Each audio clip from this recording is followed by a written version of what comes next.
I'm Marilyn from GetUp, and I have a question for you as we start bit by bit through the study guide, Get Up, Rise Into Your Passion. Here's my question for you. Do you look at people and think, everybody else looks happy, but me?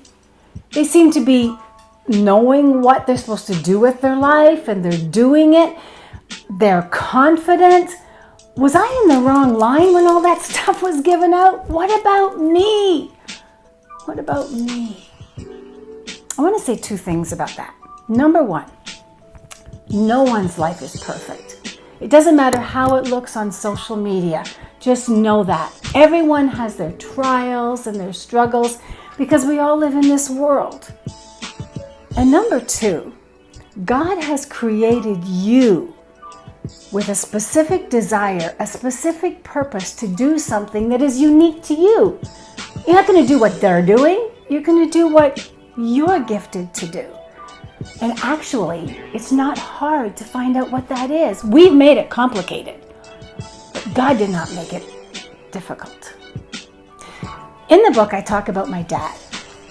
My dad went into pastor churches that were very, very small. And when I say small, I mean like 6 people. And there were some common denominators in those churches. Number one, all 6 were always discouraged, depressed, and there was never any money in the bank. And my dad would go like a bee to a flower to those churches. And I got to tell you, he did not put into practice principles of church growth. My dad loved on those people. He found out what their needs were. He prayed with them. He ministered to them.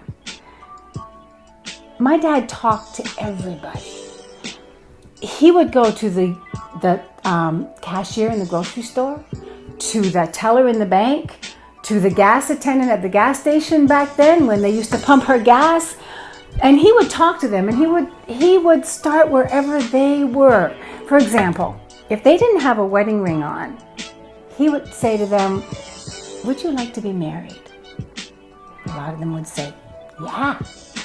My dad would say, "Can we pray that God will send the right person into your life and you won't marry the wrong person?"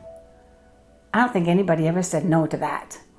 Or for the young ladies who are pregnant, my dad would say, "Can we pray that God will give you a healthy baby?" People started coming into my dad's churches. I remember one man, his name was Donnie. And he was literally the town drunk. My dad would go and sit beside him in the hospital when he was admitted for alcohol poisoning and things like that. Donnie was the kind who, you've heard about them. Their paycheck went to booze and not to their family's needs.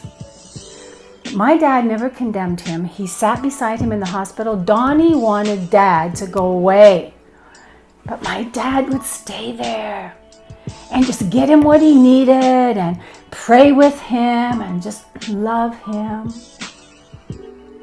Donnie gave his life to Jesus because of my dad.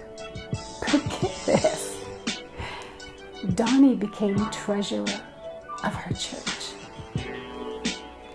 So when I was a little girl, I used to line up my dolls. I had received Jesus into my heart when I was 5. I saw him in my mom and dad. I wanted that. So I would line up my dolls. Now, I didn't have many, and most of them were secondhand out of mission boxes, but I would preach to them. And I don't remember if I baptized them, and I don't remember if I had any stuffed animals or not. But whether I baptized them or not, those dolls were Christian, I'm telling you, when I got finished with them. And then I took shoe boxes and toilet paper because we didn't have very much Kleenex back then. And so I would create hospitals out of the shoe boxes. And I would cut up the lids or whatever other cardboard I could get my hands on and make beds. And then I would use the toilet paper for sheets. God had put in my heart as a little girl that I wanted to be in the ministry and I wanted to be a nurse.